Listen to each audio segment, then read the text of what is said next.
Hi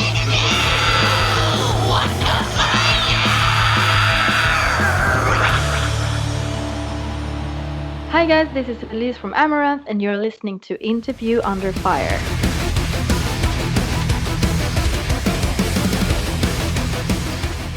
All right, everyone, Sunny back here with another new episode of Interview Under Fire. Elize, thank you so much for joining our podcast today on IUF. This is a big time of the year for you and the guys over at Amaranthe with the release of your 6th studio album, Manifest, which comes out October 2nd on Nuclear Blast Records. First off, congratulations on all of the well-deserved recognition it's been getting so far. It's well-deserved. And before we get to all that, I'm going to ask a very important question to start things off. It's a simple question, but it's an important one. How are you? Oh, how have things been for you and the guys over in, you're in Sweden right now, but our lives have pretty much changed since back in March. So how's life out there right now? In Sweden, it's not a big difference, but I mean, for us being musicians, it's a slight catastrophe. But we manage. We're actually very happy we're releasing an album right now. But since March, we've been doing like all these preparations for the release, and we've been recording music videos and doing stuff like this that we actually would not have had time to schedule in if we would be over in the States touring right now. Right. Which was the original plan. And yes, of course, we've been talking a lot about how terrible it is because we haven't been over in the States for a while, and now was our chance to do a big comeback, and everything was so, amazing and great, and a new album and everything. And then it's just, what happened. Yeah, but besides that, it's not like, I know it's very, very bad over in the States, but here in Sweden, it's been...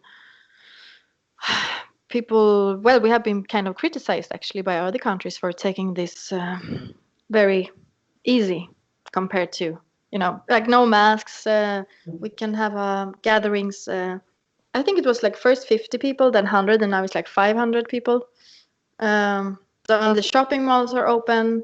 I wasn't also here during the big lockdown, so I'm not sure how it was, because we were in Denmark, and then there it was when we recorded the album, and then of course it was like a ghost land.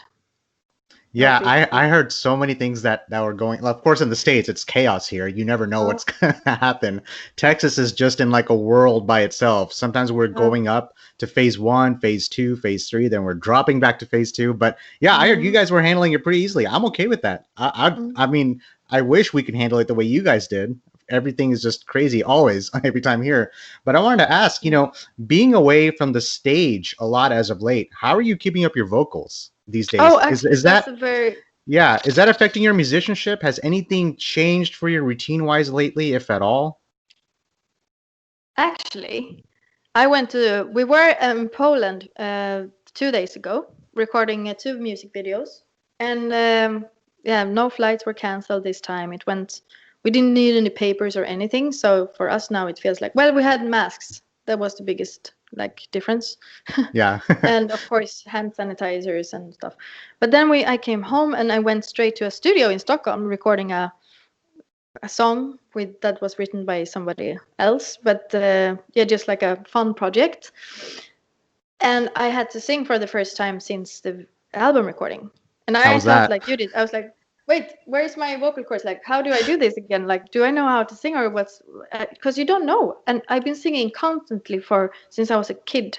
Because I went to school and we had singing class. I sang with my friends every day. And then I had to work in a cabaret. We sang for 4 hours in a show in 5 days a week for 2 years. And then I started to tour with Camelot and my own band. So I've been singing constantly. And I think I probably developed some kind of muscle tensions in my throat. I went to a massage therapist and he said I had the biggest neck muscles he had ever seen, and so that's now a good thing. I guess so. And also because when I was sick, I found new ways how to get a sound. So I was like, if I was twisting my head towards this way, I could sing better than if I was straight. So I think I might have fucked up some things also. That I now have the chance to stabilize. So I was thinking that I might go to take some basic vocal lessons, just to make sure I still have the same and correct technique.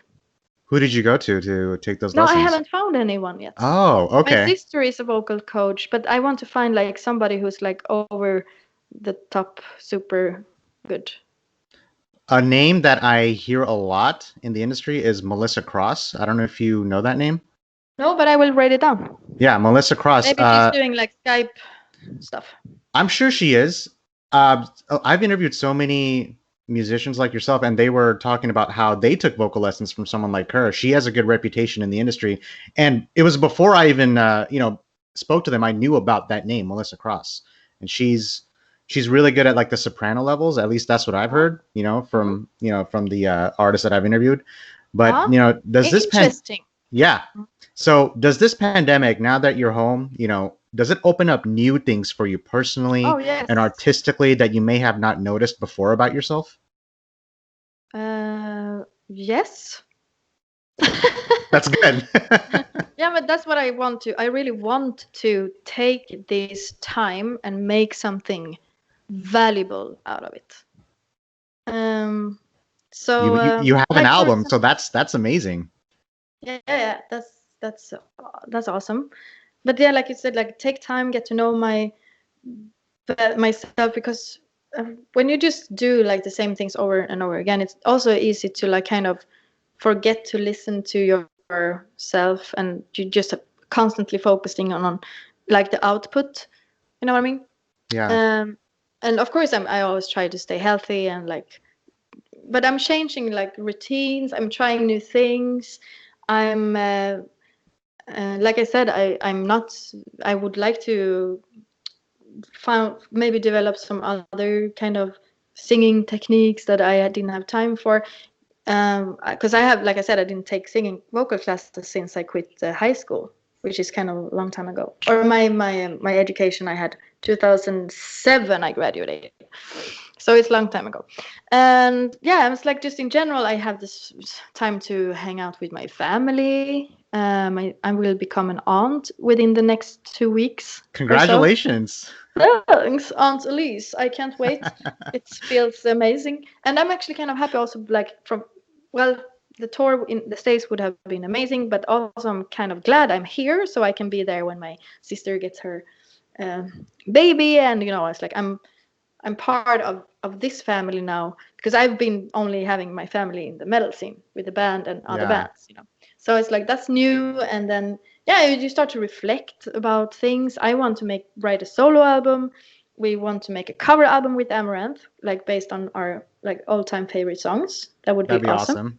And then like we've probably seen all these live streams, and we're thinking how we could do that. And I just saw this behemoth thing which was actually filmed in Poland, where we recorded our latest videos. Also the Archangel video, which was released today. I don't know. Yeah, I did see it. It is amazing. So that's now, I didn't even know that. I did see the Behemoth live stream a couple weeks ago, and it's the same team. That's awesome. They're fucking amazing. Oh, I'm sorry. Maybe I'm No, they are fucking amazing. And also the video team, I like the producers there. The Grupa 13 is from Poland. Is crazy guys. They're awesome. I think you guys need more fire. Oh yes, we do have it in the upcoming video. I can reveal that. That's exciting. Another thing that's really exciting was the touring life. And with Amaranthe, you've been at this for over 12 years. So I wanted to ask, how was the touring life for you? Because you played at so many festivals like Bloodstock, Wacken, DreamHack, Download, Summer Breeze. The list goes on for you, and you've been doing that extensively.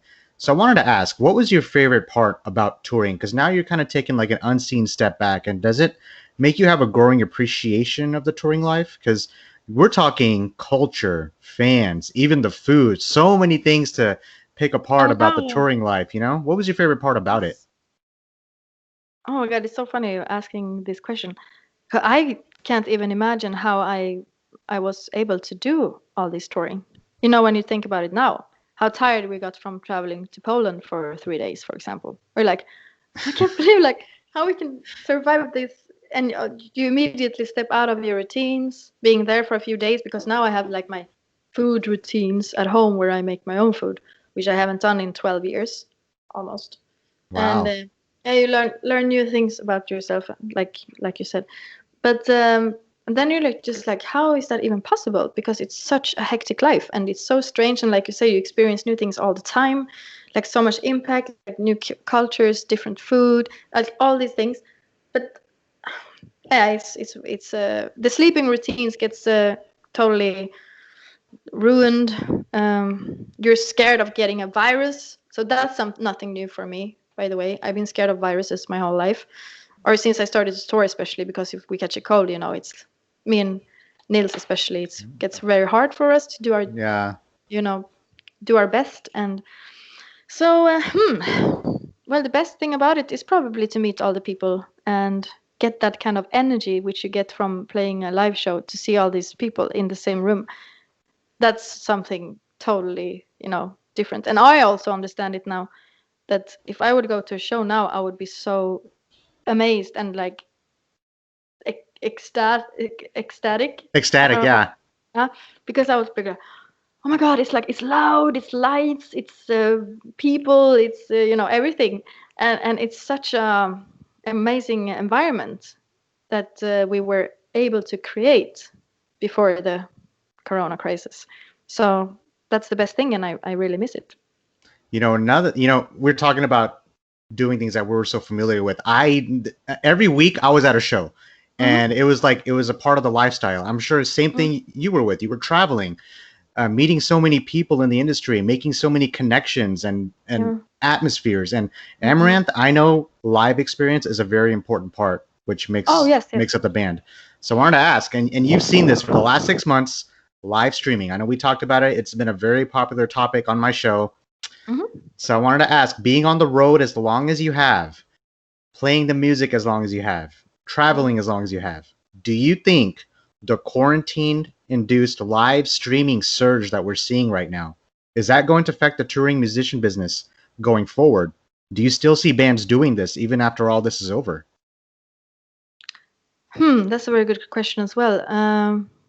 I we talked about it a lot in the beginning, like, oh God, this is maybe the new thing, that you mean that even if a band is able to tour, they will not do that because they will do a stay Yeah. with this live stream. Yeah, I see. It might actually be the case if it gets popular, but that's up to the fans. You know what I mean? If they prefer to sit at home and watch their favorite band, that's how it's going to be. But if they prefer to see them live and stop buying the tickets for the live streams, then this is what's going to happen. So it's up to the fans to decide that. Yeah, I love asking this question. There's no right or wrong answer because every musician, every talented person I've asked this, they always have a different answer because some of them be like, "Oh no, I'm never going to do live stream. I'm just going to wait until this is all over." And Mm. some of them are like, "Yeah, I would love to do live stream." I mean, fan interaction is one of the important things. Let me tell you what I did 2 weeks ago. I went to, I don't know if you saw this, the Metallica did the live streaming show in the nation, in the States here. I don't know if you knew about that. I didn't know And that. No, sorry. yeah, yeah, it was my first time seeing Metallica, and it was during a pandemic. I mean, you can't Oh write wow. that, it's crazy. And Dallas sold out. I went to the live. It was like a drive-in, and all the cars came in and parked in the field, and it was like a theater outside, and then they did the live streaming for Metallica. It felt very odd. As much as I really liked the experience, it made me miss the live experience even more. I felt sad in a way, but at the same time, it was nice to see all the fan interactions. And I mean, I've never seen so many cars parked together in a field like that. And I can. you know how when you guys are on stage, it's what's the popular thing? Oh yeah, let me see your horns, everyone. And you see Mm. the crowd raise their horns. What did we get this time around? They were saying, "Hey, let me hear you honk your horns, everyone." So when you pull down your window, you just hear everybody honking their horns after a song. It felt so weird, but we're making the best of the situation. It's different. I know you're good friends with Jennifer Hobben from Beyond the Black. I was Hmm. talking to her a couple months ago, and they did the drive-in live show, and it was interesting. Yeah, Jennifer loved it. It was a way to interact with the fans still. I don't know if that's something that has crossed your mind wanting to do. No. No. Well, it's crazy, but it's also so cute that people, take whatever chances they get to do things, and also it makes the fans and the artists very creative because everything has been looking the same now for a very long time. Like Yeah, releasing an album and go on tour, um, recording a new album, tour that album again. It's like a circle that goes round round. And sometimes I think it's actually good to break up these kind of routines and stop the circle interesting. for a little while. Because like you said, it's so much things that come out of it. And I mean, in my imagination, I think that the live shows will be maybe even bigger and more appreciated when we are finally able to go back on tour. No, But yeah, I'm you're right. not it anymore, Yeah, you know? definitely. There's another band I interviewed. They said an album doesn't feel complete until you get to present it live to the fans. Do you Hmm. feel that way? Yes, um, I do, and I wonder for how long we will need to wait until we can play the Manifest album live. And I thought like it would be kind of sad if we're not allowed to tour for 2 years. And I mean, we would obviously then start to write a new album within like a year or so.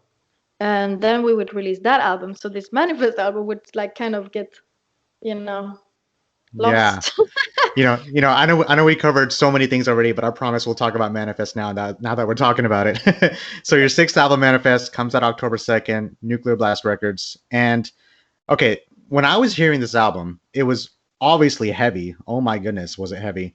It was cinematic. I felt like I was watching an epic movie score, and you guys had Right. melodic.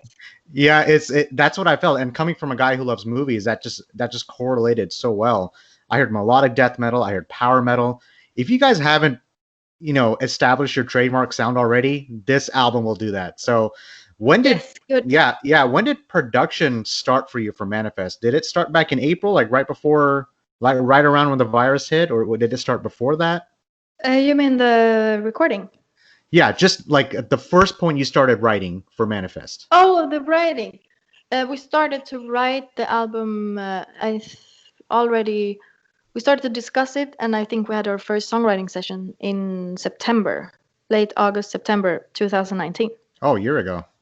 Yeah, and that's when we started to plan and like, oh God, now we are kind of starting a new chapter with the new label and the management and yeah, everything. So we were like, what would we do then if we would like take the next step? And it's like you said, we would wanted to establish our sound, like present the core and like what is the most Amaranth can be.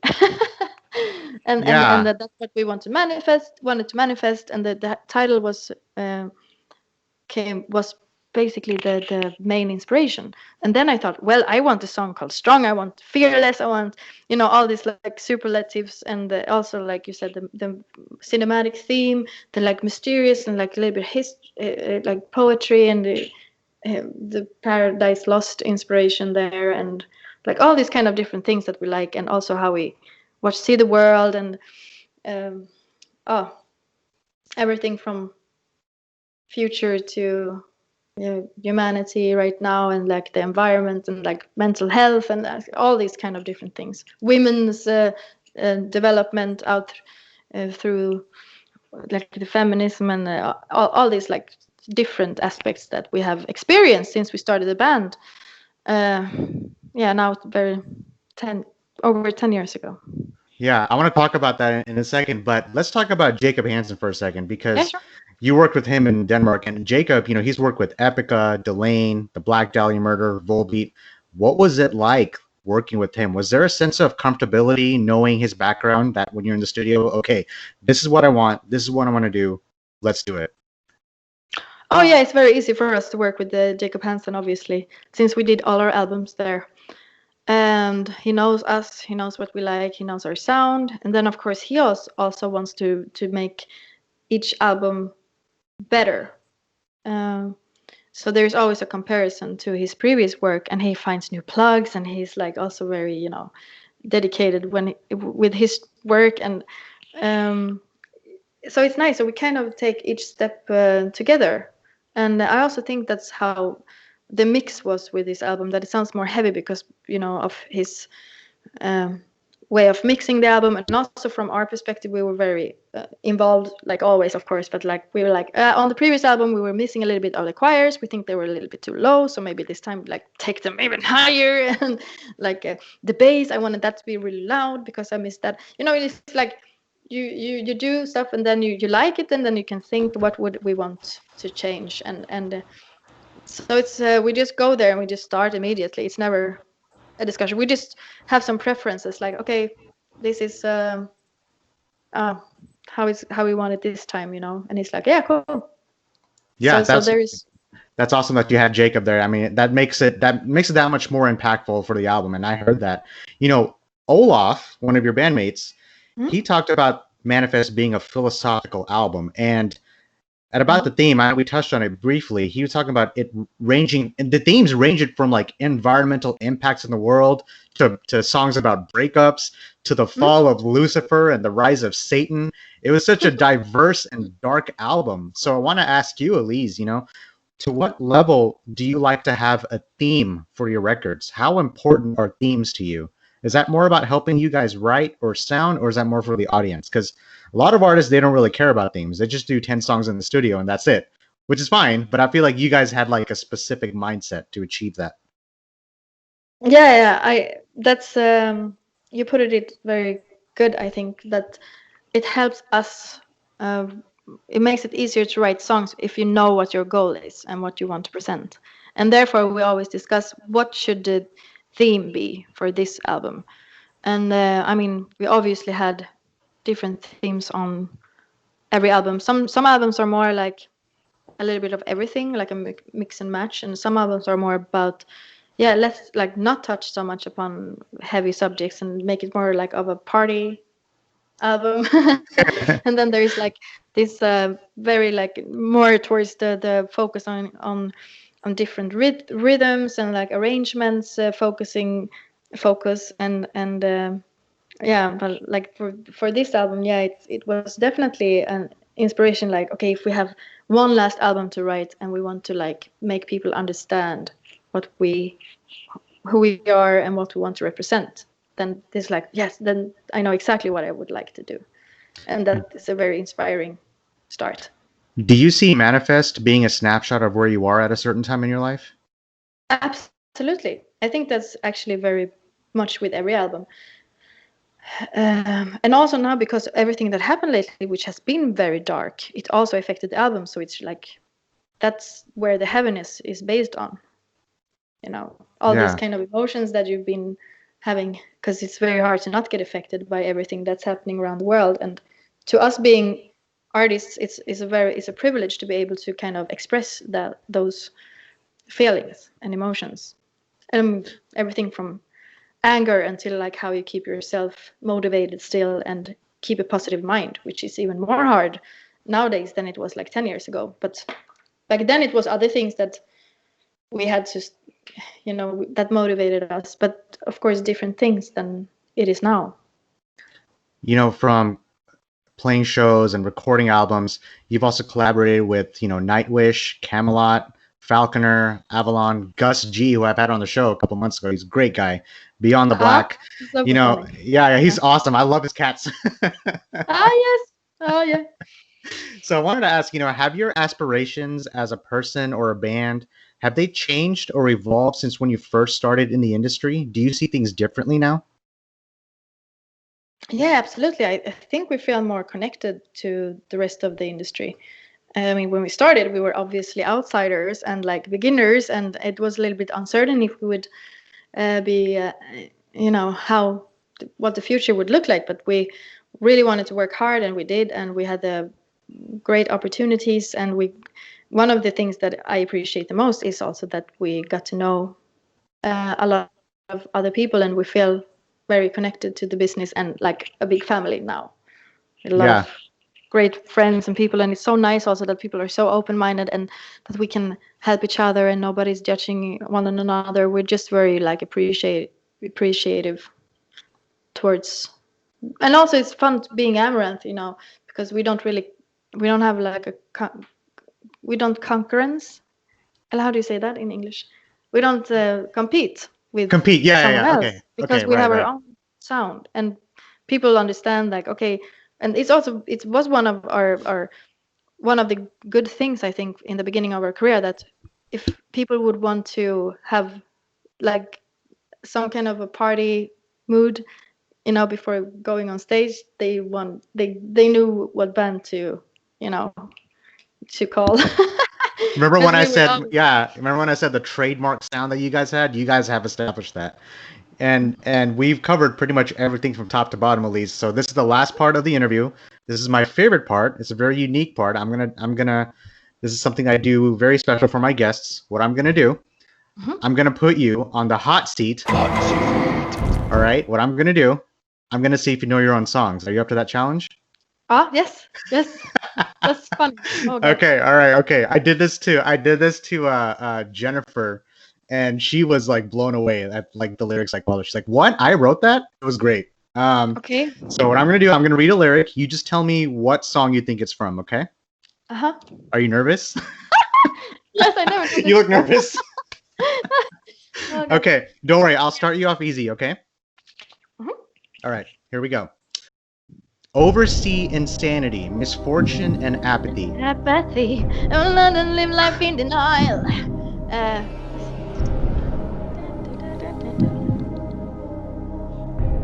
What the fuck is the song? You're singing it. Yeah. Oversea insanity, misfortune, and apathy. Oh, do or die. Yeah. I was gonna say because I was thinking of which song should I pick. I was gonna think about picking Archangel, but you sing. But the word Archangel is in the lyric that you sing, so that would have been too easy. And this one you did with Angela Gossow, who we all know. She's been around for a long time. It's great that you got to work with her. All right, you're good. Let's keep going. There's no trace of yesterday. Examining my fate. See a starlit hallway for the future I create. Stardust. Mm. Oh, wait. Nay, say it again. I'm going out of order. Okay. There's no There's no trace of yesterday. Examining my fate. See a starlit hallway for the future I create. Before the darkness gets me. Catch me. I've got my wings to fly. True. Yes. Oh, God, sorry. Jesus Christ. If anything, I'm making you rethink your set list now.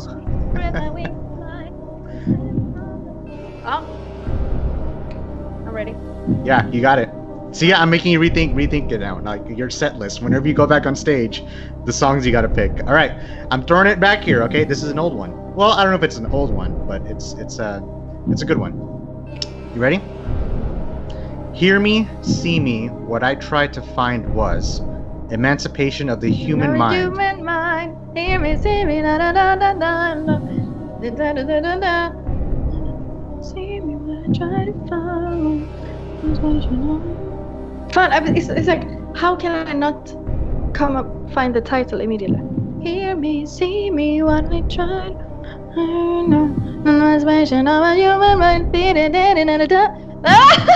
Oh, how about this? Okay, the full lyric. Okay, hear me, see me. What I tried to find was emancipation of the human mind. Because hear me, see me, put your life on the line. A confirmation of your strife.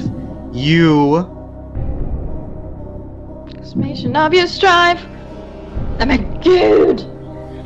Hear me, see me, what I. Oh, and then leave everything behind. Of course. That's the next lyric. I was like, should I read that? You leave everything. I say. Yeah. See, you do know your own songs. Good job. Yeah. All right. Okay. All right. All the hate and the lies and the problems that you find, and the fights you make up. The problems that you find and the fights you make up, we can feel it a little bit better. Don't need to see it all. Going on the phone. That inside of me. Oh, I love that song. I love that song too.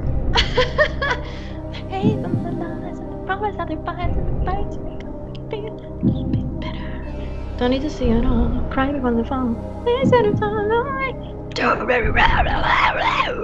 Let's go. Oh wow. Yeah, you can do the growls too. Look at that. But Do you know which album? it's Unreal, maybe. No? Mm-hmm. It's off of Helix. Oh, Inferno. Yeah.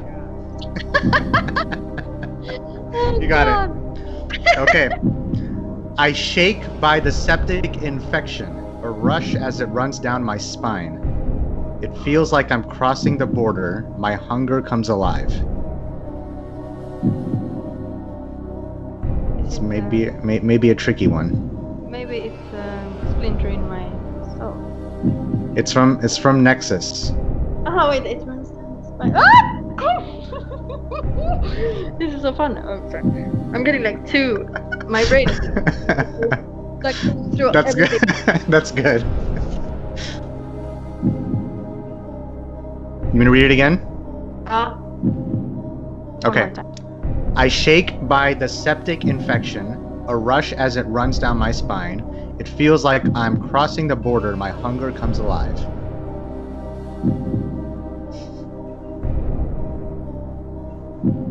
I should play like the Jeopardy theme. Oh my God. I know. Which album was it again? It's from the Nexus.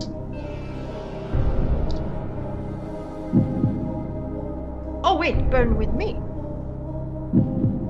No, you're close. I think it's. I don't know if it's the. It feels like a semi up-tempo song. Runs down my spine. It feels like a turn and the hunger comes alive.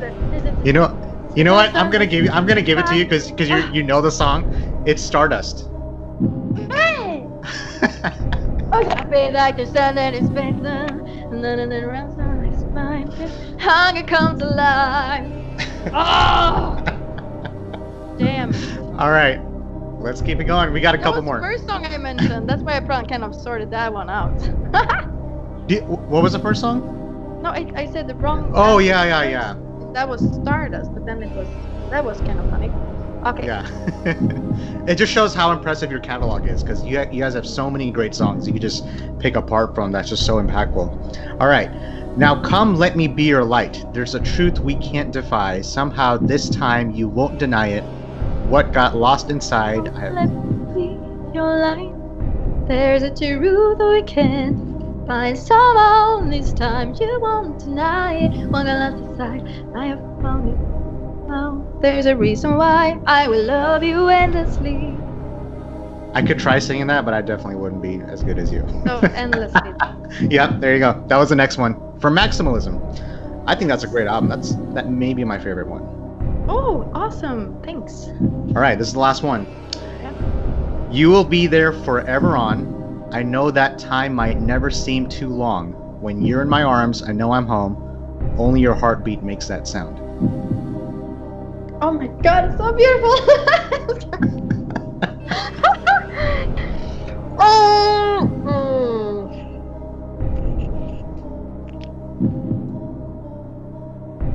One more time. I feel like this album is giving you difficulty. It's the same album too. You will be there forever on. I know that time might never seem too long. When you're in my arms, I know I'm home. Only your heartbeat makes that sound. You're home. I feel like I could read these lyrics as like a bedtime story. Yes, you could. It's beautiful. Yeah. And what album is it from? This is Helix. Man, my God! I'm not sure why that album's giving you trouble. Is it not? Yeah. That I don't know either. Maybe I was in some kind of coma It's, while I wrote it. I'm trying to see what clue can I give you. Only that heartbeat, but that arms. It's say. Say? Oh, okay. Here's the thing. Here's a clue. It's a bonus track. Oh my God! That's maybe why I wasn't really, because we didn't. If there is songs we don't like constantly play live, then they of course there's something you write in the moment, and then you tend to make me forget it. But then it's of course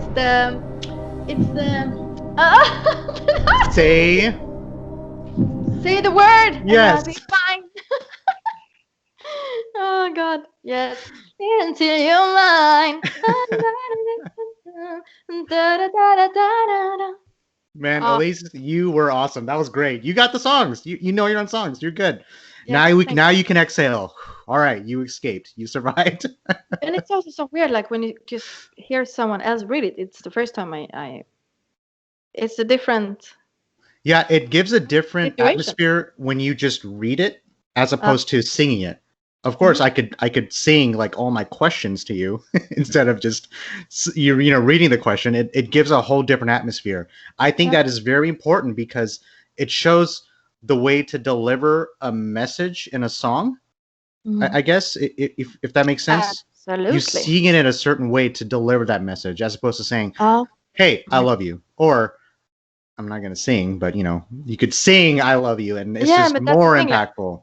yeah, like melody is its own language. Yeah, definitely. Well, Elise, we have run out of time. This has been. Maybe you can make a podcast recording where you like kind of read all the lyrics through. As like you said, as I'll the tell you. first I'll time tell you. story. Yeah, I'll tell I you would this. listen to that and We'll do another episode with you and the guys. See if you guys know the songs. We'll do a lot more songs. Obviously, I'm gonna have you back on here again. This is great. Do you have any like last words? Anything you want to mention? Just any shout outs you want to put in before we finish things off here?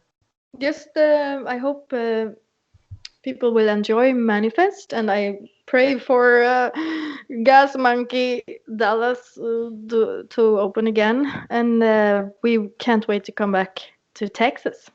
We really Yeah, hope. we can't. I mean, we can't wait to have you here. And everyone who's listening, this, you know, Manifest, the new album from Amaranthe, October 2nd, Nuclear Blast Records. Please buy the album. Please purchase, you know, whatever you can to help out Amaranthe, Elise, and the rest of her crew.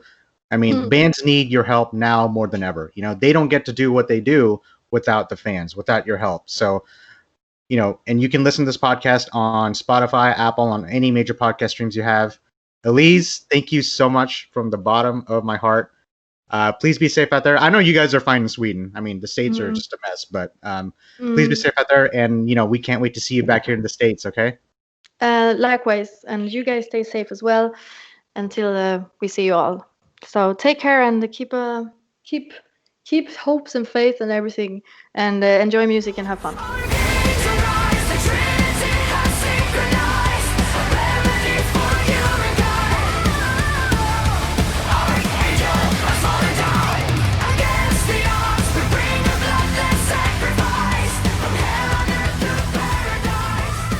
Hey guys, thanks for listening to Interview Under Fire podcast. If you guys liked what you heard, please subscribe and share our channel. And please leave a 5-star review, as that helps us tremendously. And also, if you guys have any questions or comments, you can find us at Interview Under Fire at Facebook or at Instagram.